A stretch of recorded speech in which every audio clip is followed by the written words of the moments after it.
nombre es Edgar Alfredo Corrales Cruz, soy médico especialista en medicina de emergencia y desastres del Hospital Edgardo Rebagliati Martins, docente del curso de emergencias médicas y toxicológicas, que el día de hoy vamos a desarrollar el tema de traumatismo vértebro-medular.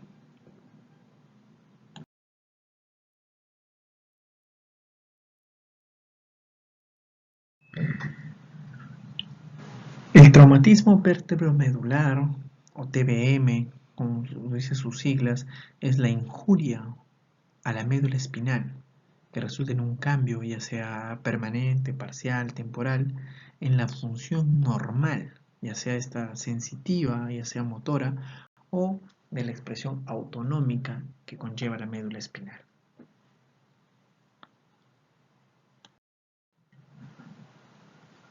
En nuestro país carece de mucha investigación o registro o reporte sobre lo que es la estadística o la epidemiología, el traumatismo vértebro-medular o raquimedular. Obtenemos cifras de otros países como Canadá, Estados Unidos, Europa, las cuales vamos a comentar en un momento. En Estados Unidos aproximadamente 327 millones de habitantes y se estima que la incidencia de la lesión de la médula espinal es de 54 casos por cada millón de personas. Recordemos que en Lima hay aproximadamente 8 a 10 millones. Es decir, si fuera la misma proporción, en Lima tendríamos 54 casos por millón y si tuviéramos 10 millones quiere decir que tuviésemos 540 casos al año de pacientes con traumatismo raquimedular en Lima. Estos casos no incluyen, los que mueren por la ubicación del incidente, ¿no? O sea, los que mueren en el foco, los que mueren en el lugar del accidente. La prevalencia se estima que es en Estados Unidos 288.000 personas, ¿no? La edad al momento de la lesión básicamente es pacientes adultos jóvenes o adultos de mediana edad que conlleva entre 20 y 45 años, ¿no? El género, el 78% de los nuevos casos de TBM ocurren en población masculina por el tipo de actividad que pueden desempeñar y exposición al riesgo de traumatismo vértebro-medular. En este gráfico del año 2010 en Canadá se ve un estimado de la prevalencia según la edad de pacientes con traumatismo vértebro-medular y vemos una curva que básicamente conlleva a aquellos que tuvieron una injuria traumática de la columna del cordón medular en color azul y aquellos que tuvieron una injuria no traumática en color plomo. Vemos cómo empieza a subir de manera significativa a partir de los 30 años y se mantiene hasta casi los 60 años.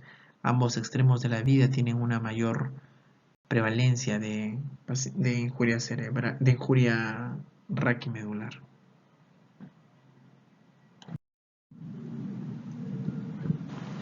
En el año 2015, o desde el año 2015, según el Centro Estadístico de Injuria Medular Espinal Nacional, reporta cuáles son las causas que nos llevan a este tipo de trauma, ¿no? Y principalmente tenemos los accidentes de automóvil, ¿no? Con un 38%, seguido de las caídas. Muy parecido a lo que veíamos en el traumatismo encefalocraniano.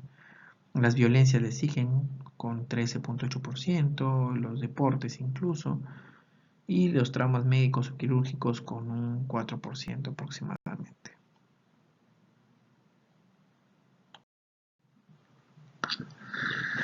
En este cuadro evidenciamos la etiología según grupo etario.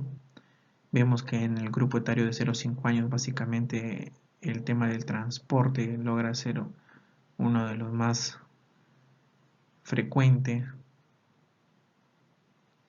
De 6 a 12 años también, pero aparece ya el cuadro de deportes en los niños como un agente causal de traumatismo vértebro-medular.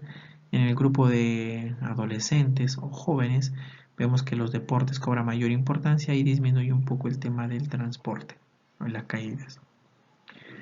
En el grupo de adultos de 16 a 21 años vuelve a cobrar importancia los accidentes de transporte y de 22 años a más predomina básicamente los accidentes por transporte o tráfico como causa en adultos jóvenes. Y si vemos todo el grupo etario, la etiología de la injuria del cordón espinal, en todos los grupos etarios, vemos que el grupo que predomina en aquellos pacientes menores de 45 años es el transporte, pero ya pasamos a la predominancia de caída como mecanismo de lesión de la columna espinal a partir de los 60 años, ¿no? Con un pico entre los 75 y los 90 años como principal mecanismo de producción de lesión del cordón espinal.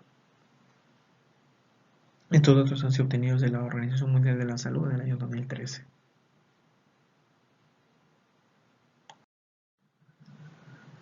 Para, para entender la fisiopatología de la expresión del traumatismo vértebro-medular hay que entender una serie de cambios que involucran a todos los segmentos de la médula espinal, ya sean segmentos anatómicos, segmentos vasculares, distribución de las vías o de los cordones sensitivos, de los cordones motores, ya sea en la porción cervical, dorsal o lumbar. Y dentro de esta, si hacemos un corte transversal de la médula, hay que entender por dónde están discurriendo los haces motores, por dónde discurren los haces sensitivos, por dónde discurren los haces autonómicos, las vías de salida, qué tipo de haces van discurriendo uno cerca a otro para saber cómo la lesión, la injuria o la sección o la contusión o el edema pueden afectar estos grupos de estructuras sensitivo-motoras. La vascularización y entenderlas en la parte venosa y arterial dentro de la médula espinal logra ser el otro aspecto importante porque hematomas o sangrado o lesiones vasculares traumáticas pueden tener una expresión medular espinal del traumatismo raquimedular.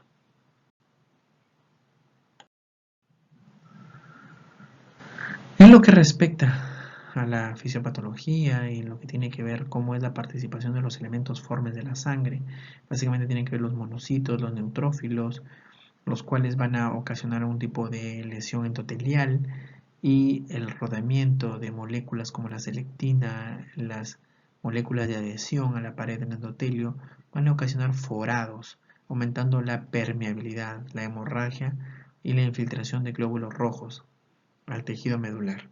Esta infiltración va a causar hemólisis, liberación de hierro y a la vez activación de radicales superóxido, radicales nitrógeno específico, liberación de fibrinógeno, leucocitos y activación de citoquinas inflamatorias, lo cual lleva a un aumento en la peroxidación lipídica, el daño inducido por proteínas, el daño por citoquinas, el daño por la disminución de la capacidad de antioxidación, el aumento del daño del ADN, algunos neurotransmisores excitadores como son el glutamato también, así igual que el traumatismo encefalocraniano, también va a aumentar el daño celular acá en lo que son las células gliales de la médula, y otras como son proteasas, metaloproteasas, calvapaínas y caspasas.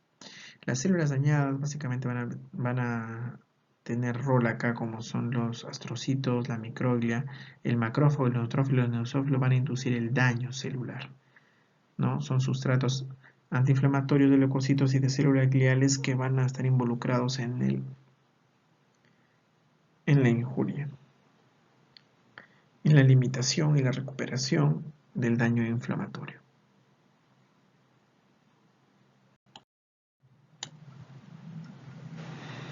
En lo que respecta a clasificación del TBM, vamos a tener 4 síndromes muy conocidos, como es el síndrome del cordón anterior, el síndrome del cordón posterior, el síndrome central y el síndrome de Brown-Séquard.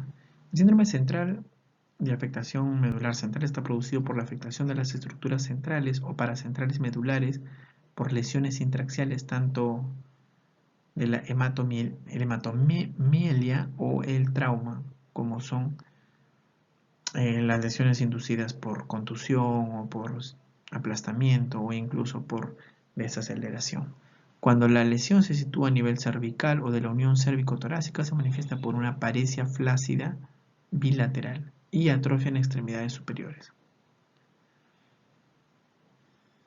Además, se asocia también una alteración de la sensibilidad termoalgésica bilateral segmentaria, debido a la interrupción de las fibras sensitivas que se decusan desde el asta posterior y que forman el haz espinotalámico.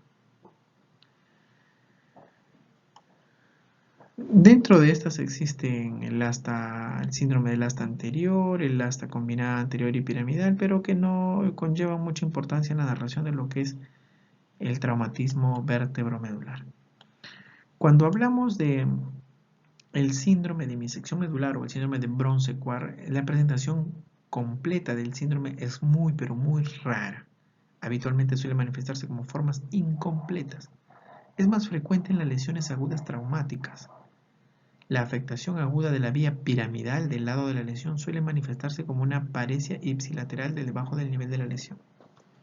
Inicialmente flácida debido al shock medular y posteriormente espástica con hiperreflexia, signo de Babinski y alteraciones vasomotoras. Acompaña siempre de una pérdida de la sensibilidad propioceptiva y vibratoria del mismo lado y por debajo de la lesión o del nivel de lesión debido a la afectación del cordón posterior, así como una afectación de la sensibilidad termoalgésica contralateral. Debido a que el nivel de la lesión puede existir afectación del asta anterior y posterior, puede existir una paresia flácida ipsilateral y una zona de anestesia respectivamente en el nivel de la lesión.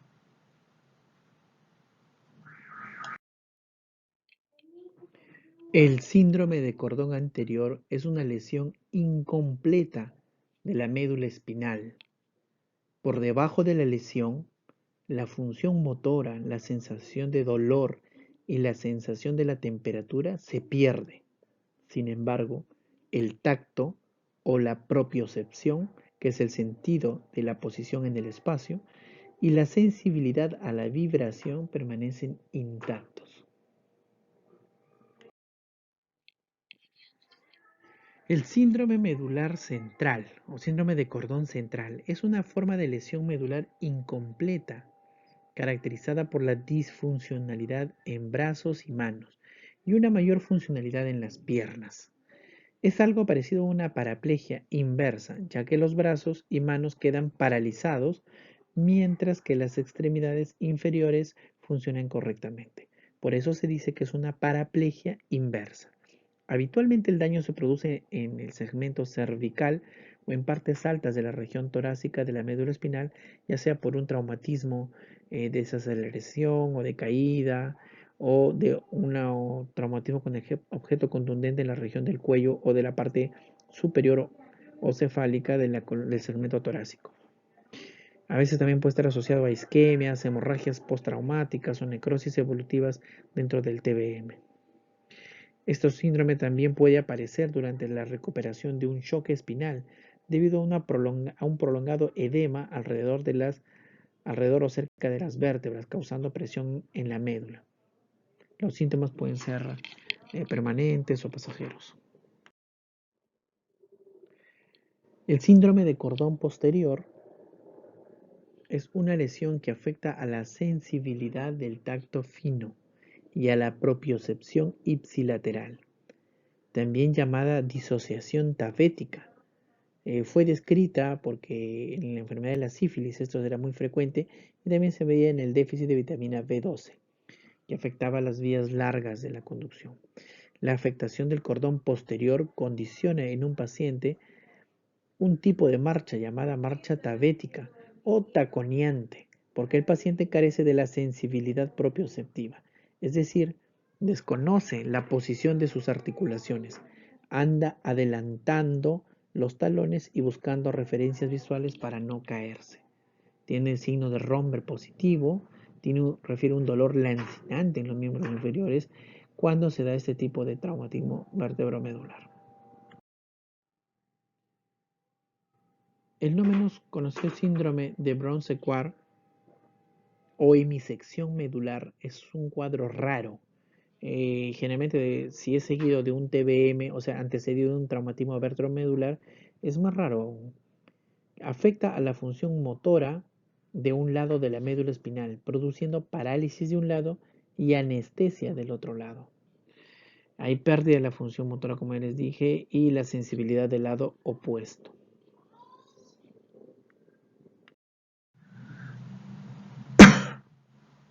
Así como en el traumatismo encefalocraniano, en el traumatismo raquimedular, también existe una injuria primaria y una injuria secundaria. La injuria primaria es básicamente inducida por la fuerza mecánica, en la cual tenemos fuerzas de compresión, la disrupción vascular, dificultad respiratoria, shock neurogénico, inflamación, compromiso de membrana y alteraciones en los niveles de neurotransmisores. Y la injuria secundaria básicamente que tiene que ver con lo que es la isquemia, la inflamación y la excitotoxicidad. En la injuria por isquemia tenemos la activación de la cascada isquémica, tenemos un exceso de producción e ingreso del calcio a nivel intracelular, lo cual conlleva apoptosis. Lo que son la inflamación, los astrocitos conllevan a una producción de una astrogliosis, lo cual lleva a daño celular, liberación de citoquinas, infiltración de linfocitos de la lesión y la activación de monocitos y fagocitos, lo cual conlleva un mayor daño tisular. En la excitotoxicidad tiene que ver el calcio, lo cual conlleva a una producción de radicales superóxido y estrés oxidativo. Niveles excesivos de glutamato, aminoácido excitatorio que conlleva a agresión del tejido medular básicamente.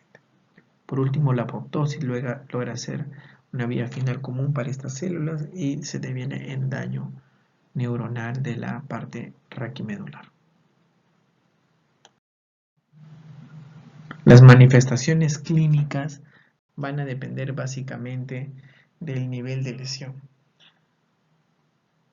El dolor puede estar presente de manera muy intensa o en algunos de manera muy disminuida según el umbral de dolor de cada paciente y según el tipo de lesión que pueda presentar, ya sea a nivel de la región cervical, dorsal o lumbar. El déficit motor y sensitivo va a tener que corresponder según el área afectada y no hay un patrón. Todo va a estar devenido, ser consecuencia del tipo de lesión y del nivel de lesión que sea presentado en este tipo de traumatismo. El trastorno autonómico va a ser otra forma, de que hay que buscarlo teniendo en cuenta la diaforesis, teniendo en cuenta la frecuencia cardíaca, los cambios de presión arterial, el ortostatismo y alguna liberación de catecolaminas que puedan traducir si es que se obtiene algún parámetro de laboratorio como valoración de este tipo de pacientes.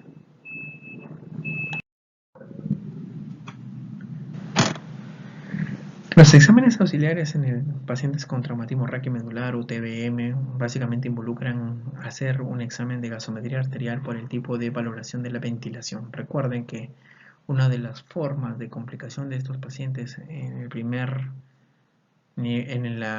primera prioridad de atención es el fracaso ventilatorio, la hipoventilación y la conllevación a una insuficiencia respiratoria tipo 2. Entonces debemos ver si este paciente tiene una presión parcial de CO2 muy baja o muy alta según su frecuencia respiratoria.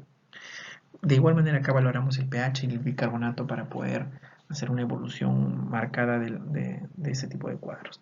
La radiografía de columna cervical, si el paciente lo permite en estado de conciencia, constituye una de las exámenes de ayuda diagnóstica que nos van a aproximar a ver si es que hay daño de los ejes, básicamente en la proyección lateral. La tomografía espiral multicorte o la tomografía de sal computarizada nos da una mayor información y nos aproxima a las lesiones que puede haber en un 60-70% de los casos, siendo la resonancia magnética nuclear el examen de elección siempre y cuando se pueda disponer. El inconveniente es que en nuestros centros de emergencia de los hospitales no tenemos un resonador las 24 horas y los 7 días de la semana como para poder estimar la lesión. Recordar que lesiones pequeñas o que necesiten un acto quirúrgico descompresivo se pueden obtener con una tomografía y la resonancia nos puede ayudar a valorar lesiones en pacientes no extremadamente agudos, no extremadamente severamente comprometidos y la resonancia puede ser diferida en las primeras 24 o 48 horas.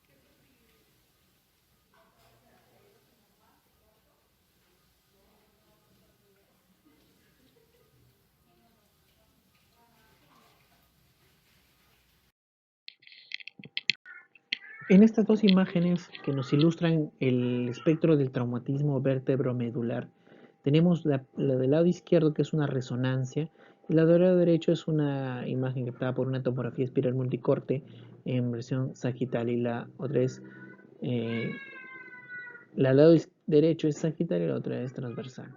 Vemos cómo se ve la compresión del canal medular en la resonancia, y en el lado sagital vemos, del lado derecho, vemos cómo se da la retrolistesis a nivel C6, C7 como parte de la expresión del traumatismo vértebro-medular.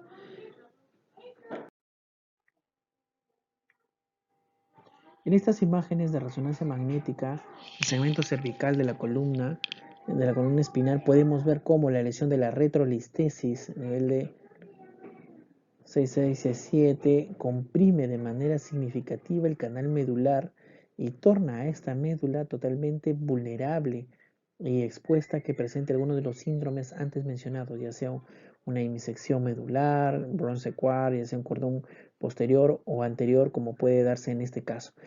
Ocasiona edema en todas las fibras, puede haber isquemia, zonas de contusión hemorrágica medular, aparte de en sí ya de la que puede haber un aplastamiento vertebral en este lado y otras cosas. Pero lo que más nos importa es la estenosis del canal medular, y que nos obliga a, bueno, en las primeras horas podemos usar corticoides en dosis altas como metiprenisolona, con sus resultados controversiales aún, y también en poner al paciente, si es tributario de cirugía de descompresión del canal medular, ¿no?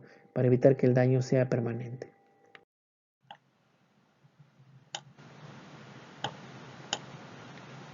En cuanto a lo que es el diagnóstico, al igual que el traumatismo encefalocraniano, esto va a depender de los datos que encontremos, la cinemática que nos narren, el escenario en el cual sucedió el accidente, la injuria, y tenemos que tener una hoja de registro, porque acá es muy importante valorar cada uno de los segmentos de la columna medular, ya sea cervical, torácica, lumbar, para poder obtener una información y valoración del riesgo que se va a solicitar. No podemos pedirle a todos los pacientes que tienen TBM una tomografía desde el cuello hasta la región lumbosacra. Para eso debemos tener un examen físico detallado sobre lo que es los parámetros motores, lo que es los parámetros de sensibilidad, y sobre lo que es algunas funciones autonómicas o de gobernación de esfínteres, como son el vesical y el anal, que nos van a permitir también hacer una valoración del nivel comprometido de la médula. Para eso utilizamos hojas de registro adecuadas, con gráficos, con puntajes, para poder tener una valoración específica. Dentro de esta valoración, desde el año 94 existe el score de Asia, que básicamente es unas siglas que comprometen lesiones completas o incompletas de la columna hasta una columna normal. Desde la lesión completa A, que es la ausencia de función motora y sensitiva que se extiende hasta los segmentos sacros 4 y 5. La lesión incompleta B, preservación de la función sensitiva por debajo del nivel neurológico, que se extiende hasta los segmentos S4 y S5 y con ausencia de función motora. La lesión incompleta C, preservación de la función motora por debajo del nivel neurológico, y más de la mitad de los músculos por debajo del nivel neurológico tienen un balance muscular menor de 3. Preservación de la función motora por debajo del nivel neurológico, más de la mitad de los músculos LAVE por debajo del nivel neurológico tienen un balance muscular de 3 o más. Esta caracteriza la lesión incompleta tipo D. Y las funciones sensitivas y motoras normales sería el tipo B. Cuando hablamos de balance muscular menor de 3 o mayor de 3, nos referimos a la medición de la función motora de acuerdo a la escala de Asia. Tenemos parálisis total 0, 1, contracción viable o palpable, visible o palpable, 2, movimiento activo completando el arco de movilidad y eliminando la fuerza de gravedad, y 3, movimiento activo completando el arco de movilidad contra la fuerza de gravedad. Nos referimos a este valor, menos de 3 o más de 3. En lo que respecta al tratamiento del traumatismo vértebro-medular, al igual que el traumatismo encefalocraniano, tenemos una serie de medidas que hay que hacerlo en el prehospitalario, en la atención donde se da el accidente, en el tipo de rescate, en la fijación de la columna cervical.